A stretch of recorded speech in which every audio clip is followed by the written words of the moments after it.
तो हे दोस्तों, स्वागत है आपका एक बार फिर से हमारे चैनल पे। और हम पढ़ रहे थे HTML। हमने अभी तक HTML के कुल 3 वीडियोस अपने इस चैनल के ऊपर अपलोड कर दिए हैं। पिछले वीडियो में हमने किया था कि HTML कुछ फॉर्मेटिंग टैग्स क्या होते हैं उनके बारे में, और काफ़ी इन डेप्थ गए थे। अच्छी बातें हुई थी उस वीडियो में। और आज की इस वीडियो में हम बात करेंगे एंकर टैग क्या होता है, इमेज टैग के यूज़ से हम कैसे अपने वेब पेज के ऊपर एक इमेज को डिस्प्ले कर सकते हैं। इन सारी चीज़ों के बारे में जानेंगे और उससे जुड़ी और भी कुछ चीज़ें। तो आइए देखते हैं इस वीडियो में। और अगर अभी तक आपने चैनल को सब्सक्राइब नहीं किया है तो एक बार सब्सक्राइब ज़रूर करें, क्योंकि इससे हमें मोटिवेशन मिलता है। ठीक है, तो आइए चलते हैं अपने वेब डेव के उसी फोल्डर में जिसका नाम है वेब डेव बूट कैंप। और फोल्डर को ओपन जैसे हमने करा, आप देख सकते हैं हमने यहाँ पे एक HTML का फोल्डर बना रखा है। अच्छा, इसमें केवल 2 ही फाइल। ओके, एक सेकेंड। हम्म,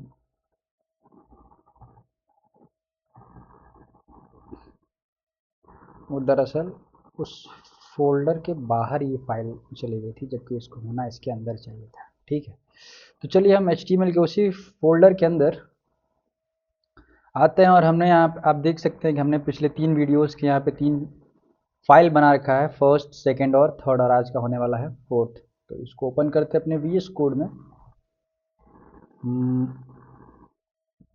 कई तरीके हैं अपने किसी भी फोल्डर को VS कोड में ओपन करने के लिए, मुझे ये बेहतर लगता है। चलिए, आज है हमारा फोर्थ वीडियो, तो फोर्थ डॉट HTML नाम रख सकते हैं।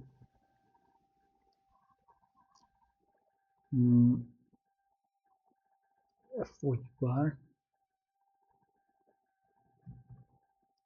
ओके, चलिए फोर्थ डॉट HTML। जैसे कि मैंने आपको बता रखा है कि वन शिफ्ट और वन प्रेस जैसे ही करते हैं और एंटर करेंगे तो आप क्या आपको मिलेगा आपके विजुअल स्टूडियो कोड में, क्या बॉयलर प्लेट कोड। और मैंने आपको बता रखा है बॉडी टैग के अंदर ही हम जो भी लिखना होता है हमें कोड वो लिखते हैं। तो आइए लिखते हैं कोड। हम पहले एंकर टैग ले लेते हैं। ओके, एंकर टैग ले लेते हैं। देखिए, एंकर टैग बेसिकली होता क्या है, इससे एंकर टैग की मदद से हम अपने वेब पेज के ऊपर एक लिंक लगा सकते हैं। लिंक का मतलब ये है, जैसे कि आपने कोई भी वेबसाइट अगर यूज़ किया, जैसे कि फ़्लिपकार्ट का ही मैं अगर एग्ज़ाम्पल ले रहा हूँ, ठीक है, तो उसमें क्या होता है कि आप जैसे ही किसी पर्टिकुलर जगह पे क्लिक करते हैं, वहाँ पे कुछ लिखा हुआ होता है, तो वो क्लिक करने के बाद हम किसी दूसरे पेज के ऊपर चले जाते हैं, या फिर कोई चीज़ हमारे सामने खुलकर नई चीज़ खुल के हमारे सामने आती है। तो लिंक का यही काम होता है। लिंक का काम होता है कि जैसे ही हम पर्टिकुलर लिंक के ऊपर क्लिक करें, कुछ नई चीज़, क्या होता है ना कि जो लिंक होता है वो बेसिकली उसके अंदर कुछ चीज़ें होती हैं। जैसे कि अगर मैं यहाँ पे आपको दिखा दूँ, ये हमारा एंकर टैग, और इसमें है एक एट्रीब्यूट जिसका नाम है href।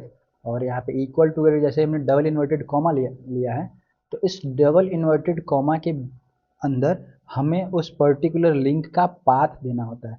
पाथ का मतलब यहाँ पे आप इस तरीके से समझ सकते हैं, जैसे कि आप पहले एक चीज़ देखिए, जैसे कि आप उस href को 1 मिनट के लिए भूल जाइए, और अपने इस एंकर टैग में ये अपना ओपनिंग ब्रैकेट और ये अपना क्लोजिंग ब्रैकेट, इन दोनों ब्रैकेट्स के बीच में अगर मैं यहाँ पे एक कंटेंट लिखता हूँ, फॉर एग्जांपल फर्स्ट।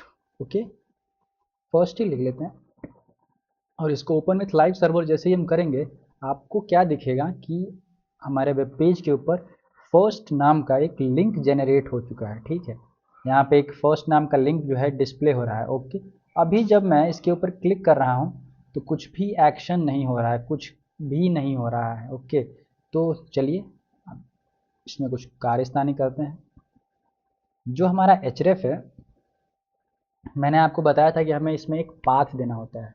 ठीक है, तो हम इसमें किसी वेबसाइट के लिंक को ना दे करके एक अपने इसी फाइल से एक पर्टिकुलर पाथ ले लेते हैं। जैसे कि हमारे पास ये फोल्डर, ये फाइल है ना first dot H T M L, और हमने इसमें कुछ लिखा था। ओके, लिखा है ना? तो आप आ जाइए अपने fourth dot H T M L वाले पेज पे, और इसमें आपको क्या मिलेगा इस फाइल में जब आप आइएगा, और एक काम करिए, यहाँ से इसको उठा लीजिए, शिफ्ट प्रेस करिए, और ये देखिए यहाँ पे आके first dot H T M L नाम का जो हमारा फाइल था उसका पाथ हमें यहाँ मिल गया। और अब हम इसको फिर से ओपन विथ लाइव सर्वर करेंगे, और अब जब हम इसमें first dot H T M L के ऊपर, सॉरी, जैसे हमने इस फर्स्ट के ऊपर क्लिक किया, अब क्या देख सकते हैं, एक नई सी चीज़ खुल के हमारे सामने आ गई। ठीक है, मतलब ये कि जैसे ही हमने उस फर्स्ट लिखी, जो ये लिंक है जिसमें हमने फर्स्ट लिखा है, इसके ऊपर जैसे ही क्लिक किया तो ये एक नया वेब पेज खुल के आ रहा है जिसका पाथ हमने अपने एचरेफ में दे रखा है। यहाँ पे हमने इसका पाथ दे रखा है first dot H T M L, ये हमारा फाइल था। ठीक है, तो इस फाइल के अंदर हमने कुछ कंटेंट लिख रखा था। ओके, और इसी फाइल का पाथ हमने इस एचरेफ में दे दिया है, जिसके कारण जब भी हम अपने वेब पेज के ऊपर इस फर्स्ट वाले लिंक के ऊपर क्लिक करेंगे, क्लिक किए और हम यहाँ आ गए, तो ये है एंकर टैग। एंकर टैग की मदद से आप अपने वेब पेज के ऊपर लिंक लगा सकते हैं। ठीक है, चलिए यहाँ तक बात हुई, बहुत ही बढ़िया। अब हम बात करते हैं, आप एक काम करिए, जब भी आप किसी भी टैग के बारे में पढ़ रहे हैं ना, या फिर कोडिंग वगैरह कर रहे हैं, या फिर कुछ भी अगर लिख रहे हो आप, तो जैसे कि मैंने आपको पहले बताया था, कमेंट का यूज़ करना ज़रूरी है। उससे क्या होगा कि बाद में कोड समझ में आएगा, अच्छा इसके लिए ये लिखा गया था, इस चीज़ का मतलब ये है, अच्छा हमने ये चीज़ लिखा है तो क्यों लिखा है। तो इसके लिए हम कमेंट लिख देते हैं कि हमने यहाँ पे एंकर टैग के बारे में पढ़ा है, तो यहाँ पे एंकर टैग आ गया। ओके, चलिए, और अब हमें क्या पढ़ना है, इमेज टैग के बारे में पढ़ना है। ओके, इमेज टैग आ गया, तो आइए अब इमेज टैग के बारे में पढ़ते हैं। इमेज टैग देखिए, इमेज टैग और एंकर टैग करीब करीब सिमिलर तो है, लेकिन डिफरेंट बहुत ही ज़्यादा है। कुछ ही मायनों में है, सिमिलैरिटी है इनमें। सिमिलैरिटी कैसे है इसमें देखिए, जैसे ही हमने अपने एंकर टैग में जो एचरेफ, जो हमारा एट्रीब्यूट था, ये हमारा एट्रीब्यूट एचरेफ है, इस एचरेफ एट्रीब्यूट में जब हमने ये पाथ दिया है first dot H T M L, तो ये क्या बता रहा है first dot H T M L, ये बता रहा है कि हमारे पास एक फ़ाइल पड़ी है जिसका नाम है first dot H T M L. ठीक है, और हम उस फाइल का पाथ हम अपने इस एचरेफ एट्रीब्यूट में ला करके रख देते हैं, और जिसके कारण हमने देखा था कि जैसे ही अपने इस फर्स्ट वाले लिंक के ऊपर क्लिक करते हैं, हमारे सामने एक नई चीज़ खुल के आ रही है। और क्यों आ रही है, क्योंकि जो ये चीज़ हमारे सामने खुल के आ रही है, इसी का पाथ हमने अपने फर्स्ट, जो कि हमारा लिंक, जो बेसिकली हम यहाँ पे लिख रखे हैं ना फर्स्ट, इसके एट्रीब्यूट में हमारे पास जो भी एंकर या फिर जो भी लिंक है, उसके एट्रीब्यूट में हमने first dot H T M L लिख रखा है। मतलब कि हमने यहाँ पे first dot H T M L, ये जो हमारी फाइल है, इसका पाथ हमने यहाँ दे दिया। इसी के कारण हमारा ये वेब पेज खुल के आ रहा है। ठीक है, या फिर जो भी चीज़ें हमारे सामने दिख रही है। और अब मैं बात कर रहा था कि एंकर टैग और इमेज टैग दोनों कहीं ना कहीं सिमिलर होते हैं। हाँ, तो मैं इसी बारे में बात कर रहा था। तो अब देखिए, जैसे यहाँ पे एचरेफ है ना, उसी तरीके से कुछ सिमिलैरिटी यहाँ पे एस आर सी यहाँ पे लिखा है, इसका मतलब होता है सोर्स। ठीक है, तो एचरेफ में हमने यहाँ पे लिंक दिया, मतलब पाथ दिया। इसी तरीके से हमें यहाँ पर सोर्स के अंदर पाथ देना पड़ेगा, मतलब हमें अपने वेब पेज के ऊपर कोई इमेज डिस्प्ले करानी है। अच्छा, तो इमेज जो डिस्प्ले तो करानी है, तो हमें इमेज का पाथ भी तो देना पड़ेगा कि ये इमेज कहाँ है। ओके, तो मैं एक काम करता हूँ, मैं उस इमेज को ना अपने इस एच टी एम एल का जो हमारा फोल्डर है उसके अंदर पहले लेकर के आता हूँ। कैसे लेके आएंगे इसके लिए, बहुत ईजी।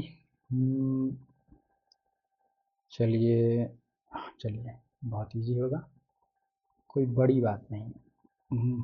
जैसे कि मेरे पास एक इमेज पड़ी है। ठीक है, मैं इसको यहाँ से उठा के ड्रैग एंड ड्रॉप कहते हैं इसको। ओके, यहाँ पे लाके ये कह रहे हैं ना रिप्लेस करना है इसको। हाँ रिप्लेस कर दीजिए, क्या परेशानी है। तो अब आप देख सकते हैं कि ये जो हमारी इमेज है डाउनलोड डॉट जेपीजे ये हमारे सामने आ गई, और हमारे इस फोल्डर में भी आ गई, जो इसका नाम HTML है। और अब देखिए हमें तो इस इमेज टैग के अंदर अपने इस इमेज का पाथ देना है, ठीक है।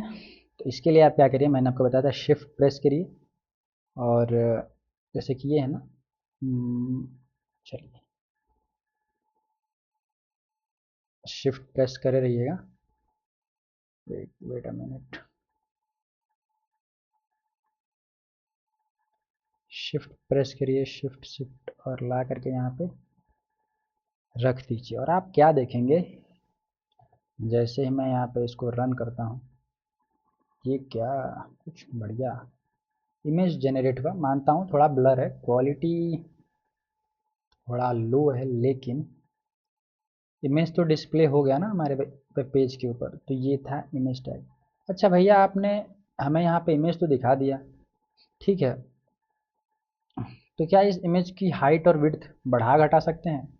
जिनको पता ना हो, ये होता है हाइट। इस वाले कॉर्नर से इस वाले कॉर्नर तक की अगर मैं बात करूँ तो ये इस इमेज की हाइट हो गई, और इस वाले कॉर्नर से इस वाले कॉर्नर तक की मैं बात करूँ तो ये इस इमेज की विड्थ हो गई। तो अगर मैं चाहूँ तो इस इमेज की हाइट और विड्थ को बढ़ा सकता हूँ। हाँ बिल्कुल बढ़ा घटा सकते हैं। आइए, इसके लिए आपको इसी इमेज टैग के अंदर लिखना होता है हाइट। चलिए मैं इसकी हाइट मान लेता हूँ कि 300 पिक्सल। ओके, और विड्थ है हमारी, विड्थ कितनी हो जाएगी, ले लेता हूँ मैं 250 पिक्सल। अब 250 पिक्सल 300 पिक्सल, ये पिक्सल क्या है बताता हूँ, एक मिनट पहले आप देख लीजिए कि होता क्या। अब पहले से तो कुछ इमेज में बदलाव नज़र तो आ रहा है, अगर अभी भी नहीं, मतलब उतना अगर क्लैरिटी नहीं है, मैं इसको ना 20 पिक्सल अगर ले लूँ, मानता हूँ थोड़ा अजीब हो, मतलब थोड़ा डिस्प्ले जो हमारा इमेज पहले वाला था उसमें और जो अब हो रहा है, तो दोनों के डायमेंशंस में थोड़ा चेंज है ना। वो इसलिए क्योंकि हमने यहाँ पे डायमेंशन में चेंज किया है। ओके, अब मैं इसको 200 पिक्सल कर दे रहा हूँ। आप देख सकते हैं कि कुछ अलग तरीके का दिख रहा है, ठीक है। अब आइए बात करते हैं पिक्सल क्या होता है। बेसिकली पिक्सल क्या होता है, पिक्सल एक यूनिट होती है। अब यूनिट क्या, अगर मैं आपसे कहूँ कि आप अपने घर से अपने कॉलेज जाते हैं या फिर अपने स्कूल जाते हैं, ओके, तो जब आप अपने घर से अपने स्कूल जाते हैं या फिर अपने कॉलेज जाते हैं, तो आपके घर से आपके स्कूल तक की दूरी कितनी है? आप कहते हैं कि 1 किलोमीटर, 2 किलोमीटर, ऐसे ही ना बताते हैं कि किलोमीटर में आप मतलब बताते हैं कि अच्छा 1 किलोमीटर है या फिर 2 किलोमीटर है। ज़्यादा भी हो सकता है, कम भी हो सकता है, ये मतलब एज अ एग्जाम्पल मैं ले रहा हूँ। तो यहाँ पे किलोमीटर क्या है, किलोमीटर एक यूनिट है ना। हम्म, तो उसी तरीके से यहाँ पे एक पिक्सल है। पिक्सल बेसिकली जब आप CSS पढ़ेंगे तो उस समय पिक्सल्स के बारे में काफ़ी अच्छे से जानेंगे, काफ़ी अच्छे से बातें होंगी, और इन डेप्थ चर्चा होगी पिक्सल के ऊपर, ठीक है। लेकिन अभी के लिए आप पिक्सल को इतना मान के रखिए कि पिक्सल एक यूनिट है, होती एक यूनिट है, लेकिन इसमें कुछ चीज़ें और भी होती हैं इसके साथ साथ, ठीक है। क्या होता है प्रॉपर पिक्सल, इसका साइज़ क्या होता है, ठीक है, इसके बारे में बात करेंगे आगे चल के, कोई बड़ी बात नहीं है। लेकिन अभी के लिए इससे आपका काम चल जाएगा कि अच्छा ये पिक्सल है। तो पिक्सल हमारी यूनिट होती है जब हम किसी भी इमेज की हाइट और विड्थ को बढ़ाने घटाने के काम में ले सकते हैं। ज़रूरी नहीं है, और ये केवल इमेज के केस में पिक्सल का आप यूज़ नहीं कर सकते हैं। बेसिकली पिक्सल यूनिट है, ठीक है। और अभी जब आप CSS पढ़ेंगे ना, तो आपको जब यूनिट्स के साथ आप खेलिएगा, उसमें बहुत सारी चीज़ें होती हैं, EM, रैम, ठीक है, VW, और परसेंटेज में भी हम मतलब डायमेंशंस डिक्लेयर करते हैं। तो इतना परेशान नहीं होना है, अभी तक के लिए आप इतना मान के चलिए कि पिक्सल हमारे पास जो है वो एक यूनिट है। ओके, चलिए, तो ये रहा हमारा इमेज टैग और एंकर टैग। अच्छा चलिए भैया, ये इतना तो समझ में आ गया, ठीक है। आपने जो इसमें सोर्स एट्रीब्यूट था उसके बारे में बता दिया, आपने हाइट और विड्थ भी बता दिया, लेकिन इसमें ये ALT लिखा है, इसका क्या मतलब है? देखिए ALT का मतलब ये है, ALT स्टैंड्स फॉर ऑल्टरनेटिव, ठीक है। ऑल्टरनेटिव के लिए हम यहाँ पे ALT लिखते हैं। ओके, आप इसको इस तरीके से बहुत ही आसानी से समझ सकते हैं। इन केस अगर हमारे पास ये इमेज डिस्प्ले ना होती, ठीक है, अगर हमारे पास, जैसे कि मान के चलिए मैं यहाँ पे एक काम करता हूँ, इस इमेज के पाथ में कुछ छेड़छाड़ कर देता हूँ। चलिए मैंने इस इमेज के पाथ में छेड़छाड़ कर दिया और अपने इस ऑल्ट में लिख दिया इमेज डिस्प्ले। ओके, अब क्या होता है, अब आप इसको ओपन चलाए, चलो देखिए हमारा जो इमेज था अब वो डिस्प्ले नहीं हो रहा है। जो अल्टरनेटिव में हमने जो भी कंटेंट लिखा था, हमने लिखा था ना इमेज डिस्प्ले, अब वो डिस्प्ले हो रहा है। तो बेसिकली अल्टरनेटिव का यही यूज़ है। और अच्छे से समझाएं, क्या है कि जब भी हमारा इमेज हमारे वेब पेज के ऊपर डिस्प्ले नहीं होगा, उस केस में हम अल्टरनेटिव का यूज़ करते हैं। हम, जाहिर सी बात है, हमें अल्टरनेटिव देना चाहिए, क्योंकि अगर किसी कारणवश अगर हमारे पास इंटरनेट की स्पीड कम है या फिर प्रॉपर इंटरनेट कनेक्शन नहीं है, तो उस केस में समस्या हो जाएगी ना किसी भी चीज़ों के बारे में जानने के लिए। और वो अगर मुझे एक इमेज के बारे में ही जानना है तो उस केस में इमेज तो हमें विजिबल होगा नहीं, तो उस केस में हमारे पास ऑल्टरनेटिव विजिबल होगा। मतलब कि ये जो चीज़ हम है, इमेज डिस्प्ले लिखा है ना मैंने, ये चीज़ हमारे सामने विजिबल होगी, और यही काम अभी हो रहा है। ओके, ये हो गया हमारा इमेज डिस्प्ले, और ये हो गया हमारा ऑल्टरनेटिव। अब मैं इसको ना यहाँ से, ये इसलिए हुआ क्योंकि यहाँ पे पाथ मैंने गड़बड़ कर दिया, पाथ में कुछ हल्का सा एरर मैंने अपने तरफ से डाल दिया, कुछ करेक्शन किया, और ये देख सकते हैं HTML, हालांकि इसके जो मैंने यहाँ पे HTML स्लैश लिखा है ना, इससे पाथ गलत हो गया और इसीलिए यहाँ पे इमेज डिस्प्ले नहीं हो रहा है। ओके, चलिए, इसीलिए ऑल्टरनेटिव में जो भी चीज़ लिखी गई है वो ही डिस्प्ले हो रहा है। अगर मैं यहाँ पे इस चीज़ को हटा दूँ और फिर देखूँ तो क्या है, मेरे पास इमेज डिस्प्ले है। इससे हमें क्या समझ में आया, इससे हमें ये समझ में आया कि अगर हमारे पास किसी कारणवश मेरा इमेज डिस्प्ले नहीं हो रहा है हमारे वेब पेज के ऊपर, तो जो भी कंटेंट हमारे ऑल्टरनेटिव में लिखा गया है वो चीज़ हमारे सामने डिस्प्ले होगी। ठीक है, चलिए इस वीडियो में इतना ही। हमने कुल मिला के 2 ही टैग्स के बारे में इसमें चर्चा की है, लेकिन हाँ इन डेप्थ चर्चा की है, बहुत ही बेसिक्स में गए और बढ़िया तरीके से बात किया हमने कि एंकर टैग क्या होता है, किस तरीके का होता है, इमेज टैग क्या होता है। ठीक है, ऑल्टरनेटिव और हाइट फिट मतलब डायमेंशन वगैरह चेंज करने के लिए। ठीक है, तो अगले वीडियो में हम आएंगे और लेके आएंगे लिस्ट्स। ठीक है, और तब तक के लिए बने रहिए और इस वीडियो को एक लाइक कीजिए अगर आपको अच्छा लगा हो। अगर आप इस वीडियो से कुछ भी सीख रहे हैं तो इस वीडियो को लाइक कीजिए, एक कमेंट कीजिए कि हम इस वीडियो में क्या इम्प्रूव कर सकते हैं, या फिर जो भी कंटेंट हम आपको प्रोवाइड कर रहे हैं उसमें हम क्या क्या इम्प्रूव कर सकते हैं। ठीक है, क्योंकि हम अपने तरफ से अपना बेस्ट दे रहे हैं, तो क्यों कहीं ना कहीं हमें भी रिवॉर्ड तो चाहिए ही होगा, क्योंकि बिना रिवॉर्ड के इस प्रॉपर काम को करने में मज़ा तो नहीं आएगा ना किसी को भी। तो चलिए फिर मिलते हैं अपने नेक्स्ट वीडियो में, तब तक के लिए आप बढ़िया से पढ़ाई करते रहें और थैंक यू।